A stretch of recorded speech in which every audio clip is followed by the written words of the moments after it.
સવારના વાગ્યા છે 12 ને આજે પણ લેટ ઉઠાયું છે કેમ કે આખી નાઇટ અમે તિરુપતિની લાઇનમાં હતા. સવારે 7 વાગે અહીંયા રૂમ પર આવ્યા અને પછી સૂઈ ગયા એટલે સમજો ને 8, 9, 10, 11, 4-5 કલાક અમે આરામ કર્યું છે. હવે જવાના છે આદિયોગી ને કાલનું મેં એક્ઝિટ હજુ આવ્યું નથી તો આ વિડીયો માટે પછી હું એક્ઝિટ આપીશ બરાબર. બાકી હવે અત્યારે અમે નીકળીએ છીએ 12:30 જેવું નિર્મલા તૈયાર થઈ જાય એટલે અમે અહીંયાથી રૂમને એક્ઝિટ કરીને તિરુપતિ શહેરમાંથી અમે નીકળી જઈશું આદિયોગી માટે. આદિયોગી અહીંયાથી છે 230 કિલોમીટર. તો હવે નીચે મળીએ ચાયની તકલીફ પડે. ચાયની દુકાન અહીંયા હોટલમાં ચાય એવું કંઈ સુવિધા જ નથી ને કાલે તો અમે જમવાનું પણ જઈમાં નથી. તો ભાઈ ફાઇનલી અમે આ રૂમને એક્ઝિટ કરીએ છીએ. હવે નીકળીએ છીએ ચેકઆઉટ કરીને હોટલમાંથી હવે આદિયોગી માટે. હવે નીચે જોઈએ છે ચાની દુકાન મળે તો ચાય એવું પીશું. બાકી હાઈવે પર જ ઈચ્છા છે પીવાની. ને ઓલરેડી કાલે અમારો મોબાઈલ સ્વિચ ઓફ થઈ ગયેલા એટલે વિડીયો જ નહીં બને. આ લોકોને टॉप बॉक्स में कहीं समझ नहीं पड़ती आवाज. टॉप बॉक्स में इनके के कुछ बेचने निकला ऐसा बोल रहा है. चेकआउट. हाँ चेकआउट. हाँ पार्किंग का चाबी दो ना नीचे जाने का. ये बैग उसमें बांधने का है ना. तो પાર્કિંગમાં મારી બાઇક લેવા જવા છે તો બાંધ એટલે અમે આવ્યા. ભાઈ પાર્કિંગમાં બાઇક લેવા આવ્યો છું ને પાર્કિંગમાં બાઇકને હું આ બેગ એવો બાંધીને જઈશ.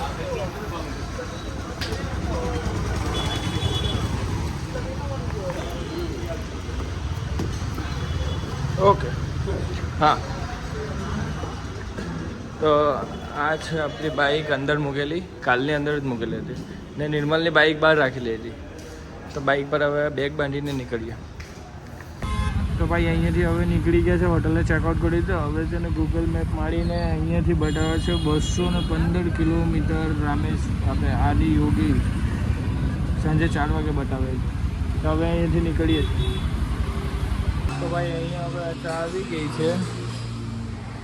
ટાઈમ કેટલો થયો નિર્મલ? 1:14 અમે ચાય પીવા બેઠા છે. ત્યાં હોટેલેથી નીકળ્યા કંઈ 12 વાગે નીકળ્યા ને હોટેલેથી?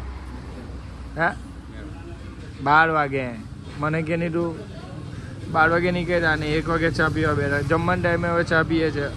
હવે અહીંયાથી ફટાફટ ચા પીને અહીંયાથી આદિયોગી છે 180 કિલોમીટર. તો 80 કિલોમીટર કાપીને પછી જમવા જ ઊભા રહી જશું હે ને નિર્મલ? 80 કિલોમીટર કાપીને જમવા જ બેસી જાઓ. ભાઈ ચા પી લીધી છે, બિસ્કિટ ખાઈ લીધી છે. હવે 80 કિલોમીટર 180 કિલોમીટર આદિયોગી છે તો 80 કિલોમીટર પર જઈને હવે જમવાનું તો સેટિંગ કરવાનું હોય. આને સારું છે આ રેતીમાં ઠંડુ લાગે ને એટલે મસ્ત. બાકી આપણી ગાડી નિર્મલ સામે વ્યૂ સ્કાય કેવો લાગે છે જો. તો મળીએ હવે હાઈવે પર. કેવો એમ અલગ જ લાગે છે મને. પહેલાં તો સવારે ઉઠ્યો ને વાળ એમ માથા પર હાથ ફેરવ્યો ને તો કંઈ અલગ લાગી ગયો. પછી ખબર પડી કે આપણે તો વેંકટેશ્વર સ્વામીને વાળ આપીને આવેલા છે તિરુપતિ બાલાજી. પણ અહીંથી હવે નીકળીએ છીએ. મારી ગાડીમાં ઓઇલ પણ જોવાનું છે. ઓઇલ કેટલો છે નિર્મલ? એક પહેલી પાછી જોઉં ને મેં ગાડી નમાવ. ઓઇલ ચાલશે કે પછી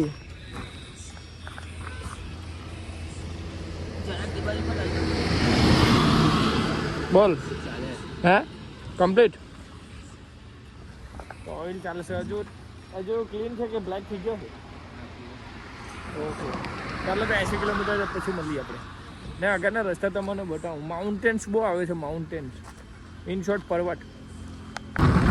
એટલા માઉન્ટેન છે એટલા પર્વત છે જે વ્યૂ છે ને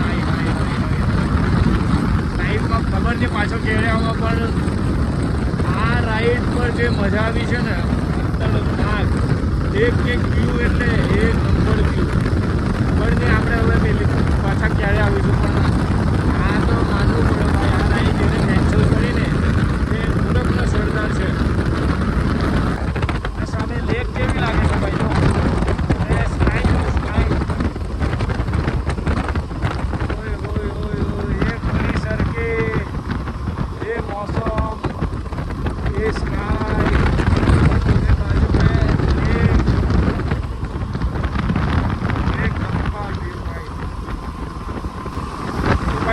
હાઈવે જો મેન્ટેન હાઈવે ખાલી મેન્ટેન જો તમે આંધ્ર પ્રદેશ બેંગ્લોર હાઈવે એક્સપ્રેસ.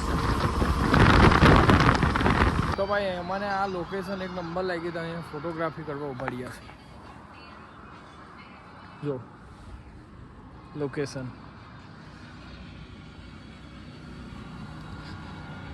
તો વિડીયોગ્રાફી ને ફોટોગ્રાફી બંને કરી દીધી છે. હવે આગળ જોઈએ છે. આગળ જો સારી લોકેશન મળે ને તો આગળ બી ફોટોગ્રાફી કરીશું.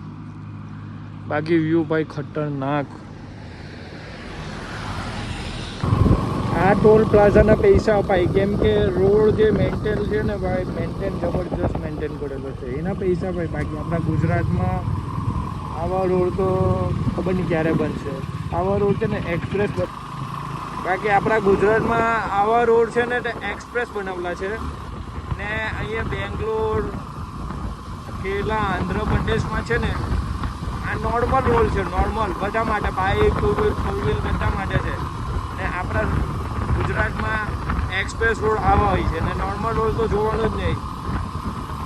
તો ભાઈ હું આગળ આવી ગયો છે તો નિર્મલ પાછળ છે અને હું ઉભરેલો છે ને અહીંયાથી ચાલુ થાય છે કર્ણાટકા. Welcome to Karnataka. હવે નિર્મલ આવે એટલે આગળ જાઉં. ભાઈ અહીંયાથી આદિયોગી બાકી છે 78 કિલોમીટર 77 ને આ કોઈ હોટલ મળી છે ખાવા માટે. ગ્રીન પાર્ક કરીને છે. ચાલ આપણે જોઈએ અંદર શું છે જમવાનું.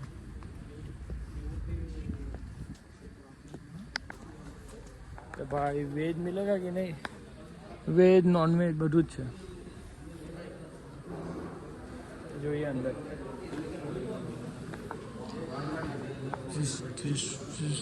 અહીંયા કંઈ પૂછવાનું પણ નથી ને એના ભાઈ કહે કે અહીંયા ગ્રીન પાર્કમાં સારું મળશે જમવાનું. આ હોટલ એમ તો રોડ એક નંબર છે. બાકી હોટલ બધી થર્ડ ક્લાસ છે. તો અહીંયાનું મેનેજમેન્ટ એકદમ ચૂટિયા જેવું છે. સમજી જાઓ. અમારે લેંગ્વેજ ગાળ બોલવી પડે કેમ કે અહીંયા બેઠો મેં અડધો કલાકથી પણ કોઈ ડીશ નહીં ઉઠાવી કે કોઈ ઓર્ડર લેવા નહીં. તો એમ જ ખાવા ગરમ નીકળી ગયા છે. આગળની હોટલમાં હવે કશે ઉભરીને જોઈશું. તો અહીંયાથી હવે પાછા અમે બીજી હોટલે તપાસ ગયા છે. એકદમ ઘટિયા સર્વિસ છે આ હોટલ. હોટલનું નામ છે ગ્રીન પાર્ક છે. ઓકે ભૂલથી આવતા નહીં અહીંયા આવે તો. ચાલ નિર્મલ ફટાફટ કર ને. આ લુક બાકી જોરદાર. જોરદાર લુક. તો અહીંયા કોઈ બીજી રેસ્ટોરન્ટ પર આવ્યા છે. રેસ્ટોરન્ટનું નામ તો આગળ હાઈવે પર લખેલું છે પણ આ અહીંયા છે કઈ હવે ખબર નહીં. અંદર પબ છે બધું છે ને વ્યૂ જો. નિર્મલ પૂછવા ગયો છે આવે એટલે ખબર પડે શું છે. પણ નિર્મલ તપાસ કરવા ગયેલો હતો તો કીધું કે ચાલશે. અહીં સ્ટાફ બી વધારે છે. હવે હું જાઉં તો ખબર પડે કે કેવું છે. બાકી મને નહીં લાગતું કે આમ બી ઠીક હોય. હવે જોઈએ તો ખરી હું છે. હું નિર્મલ જોઈને આવ્યો એટલે હોય જ ને સારું. ઠીક.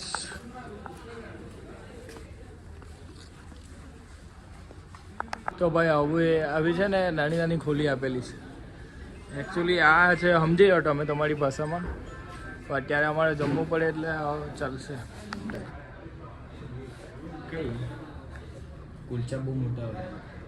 तंदूरी छाया एक दो तंदूरी दो तंदूर रोटी दो. सब्जी में क्या क्या है? सब्जी में मशरूम मसाला है, पनीर बटर मसाला है, बेबीगन मसाला है, पेसुल करी. ये लास्ट वाला क्या बोला? पेसुल करी बोला तो मूंग दाल है ना उसको करी बना के दो. हाँ वो लेके दाल फ्राई ने का बड़ी कुछ चीज. हाँ वो तो दाल फ्राई के साथ वो मैच हो जाएगा ना मूंग की दाल ऐसा कुछ. हाँ तो आपको जो अच्छा लगे वो लेके आओ. मूंग की दाल चाहिए छोड़ के मशरूम मसाला दे दें. हाँ लेके आओ. मशरूम मसाला देख ले. मशरूम मसाला 2 रोटी दे देता हूँ. बाद में जीरा राइस. हाँ कितनी दे? कितना लगेगा? 5-10 मिनट्स. फटाफट आना हमको जाने का. Okay thank you. फूड में राइस आइटम है, रोटी आइटम है, करी आइटम है.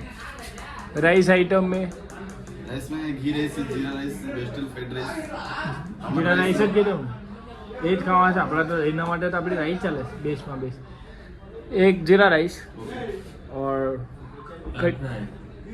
कड़ी फ्राई આપણે એડા કાઢ્યું. है कड़ी जी कड़ी फ्राई और टमाटर दही कड़ी नहीं सर। तो क्या है मशरूम मसाला है, पनीर बटर मसाला है, और बेबीगन मसाला है, पेसुल करी है, दाल तड़का है। मतलब राइस के साथ कौन सा है सर? राइस के साथ पप्पू देते हैं कंपल्सरी, जीरा राइस के साथ दाल। हाँ वो लेके आओ। ओके। और सब्जी में जीरा राइस दाल ऑलरेडी देते हैं। हाँ सब्जी क्या देना? सब्जी देना, स्नैक्स देना, सब्जी सब्जी रोटी देना। જમવાનું મંગાવ્યું છે तंदूरी તંદૂરી રોટી છે મશરૂમનો શાક છે ને જીરા રાઈસ ને દાલ ફ્રાય હજુ આવશે ટેસ્ટ કરીએ ચાલો તો આપણે આજે મશરૂમની સબ્જી ટેસ્ટ કરીએ 50% અપાય એવું છે બાકી કોઈ જગ્યાએ સારું ખાવાનું કોઈ જગ્યાએ ખરાબ ખાવાનું ટ્રાવેલમાં નીકળે બધું ભૂલી જવાનું ખાવાનું ને પછી વસ્તુ શું કે પાછા સ્ટેટ બદલાઈ જાય છે ને એટલે ખોરાક બી બદલાય ને ટેસ્ટ પણ બદલાય મસાલો બી બગલાય તો ચાલો ખાવા તો હવે અમે નીકળીએ છીએ આદિયોગી માટે આગળ હોટલ મળે તો હોટલ પર બેગ એવું મૂકીને પછી સ્ટેચ્યુ પાસે જશું હવે જોઈએ આગળ હોટલ કેટલા દૂર સુધીમાં મળે છે અને આપણા છઠ્ઠી વખત ગાડી ફૂલ થવાની છે અને આ છઠ્ઠી વાથી ને 6 વખત ગાડી ફૂલ થવાની છે અને અત્યારે અમે છે આદિયોગી અહીંયાથી આદિયોગી રહ્યું છે 42 કિલોમીટર અને સામે જે વ્યૂ છે ને અત્યારે ઝૂમ થાય એવું તો નથી એક હાથે બાઇક ચાલુ છે એટલે બાકી ખતરનાક વ્યૂ છે અહીંયા હોટલ આદિયોગીથી 2 કિલોમીટર દૂર જ મળી ગઈ છે તો હવે તમને જઈને રૂમ બતાવું રૂમ કેવો છે ને પછી અગરની રેસ્ટોરન્ટ બતાવું અહીં તો ઉપર જવાનું બિકોઝ આ અમારી બાઇક છે તો ભાઈ રૂમ મળી ગયો છે આપણાને તમને બતાવું રૂમ ઉપરનો રૂમનો નંબર છે આઈ થિંક 7 નંબર રૂમ તમને બતાવું અંદરથી કેવું છે તો લાઈટ ચાલુ કર ને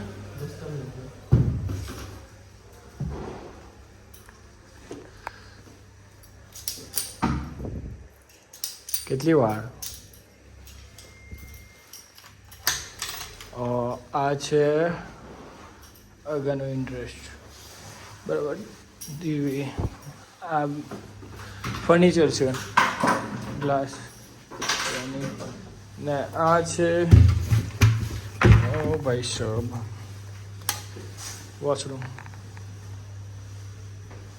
આપણે તો નાઇટ જ કાઢવાની છે ને તો ચાલશે 1300 में कुछ बुरा नहीं है ऊपर रेस्टोरेंट છે બાકી આપણો લુક જોઈ શકો છો તમે તો આ લાસ્ટમાં 7 નંબરનો રૂમ અમારો છે ને આ અમારી બાઇક સો વહી ત્યારે બાઇક પરથી સામાન ઉતારવા ગઈ બેગ ખોટીને રૂમમાં લઈ જવું પડશે ને પહેલાં રૂમ ચેક કરીએ રૂમ પર સારો છે કોઈ કંઈ ખોટું નથી 1300 રૂપિયામાં હું કે હા બાકી આ ગાડીમાંથી બધું છોડવું બાંધવો ને છોડવું એટલું કઠિન છે ને આ વસ્તુ રાઈડની વસ્તુ બેસમાં બેસ આ છે તો બેગ લઈને આપણે હવે ઉપર જઈએ અને નિર્મલનો બેસમાં બેસ ટોપ બોક્સ એમ જ ફિટ કરે સસ્તું ને સારું ને ટીકાવ મારામાં જ મહેનત કરવી પડે બાકી રૂમ તો તમને બતાવ્યું ઉપર રેસ્ટોરન્ટ છે જમવાનું લેવું પડશે પછી હવે હું ફ્રેશ થઈને તમને ને બીજી વસ્તુ એ કે દિલ્હીની અમે 300-400 કિલોમીટરની રાઈડ કાપીએ ને પછી દિલ્હી મારે છે ને હેન્ડ ગ્લોવ્સ બાલાકાલા પછી જેકેટની અંદર વોર્મર્સ રાઇડિંગ પેન રાઇડિંગ શૂઝ મારી સ્કિન એ બધી છે ને મારે દિલ્હી ધોવાની તો જ આપણાને સારું લાગે બાકી નીચે છે ને ભાઈ ઇન્ફેક્શન થાય પડશે એના લીધે એટલે છે ને આને જેમ બને તેમ ચોખ્ખું રાખવાનું આપણો થઈ ગયો છે ને વિડીયોમાં શું સારું લાગ્યું શું ખરાબ લાગ્યું કોમેન્ટ કરીને જરૂરથી બતાવજો ને આજે અમારા દિવસ છે 6ઠ્ઠો દિવસ ડે 6 દક્ષિણ ભારતનો આજે અમારો 6ઠ્ઠો દિવસ છે ને કાલે અમે જવાના છે રામેશ્વરમ અહીંયાથી છે 600+ 600+ છે. હવે કાલનો વિડીયો કાલે તમને કેવો છે ને કેવો નથી, ને આ વિડીયોમાં જેમ મને તમે વધારે કોમેન્ટ કરો ને ખબર પડે કે ભૂલ હું છે મારી. એમ તો મળીએ કાલે.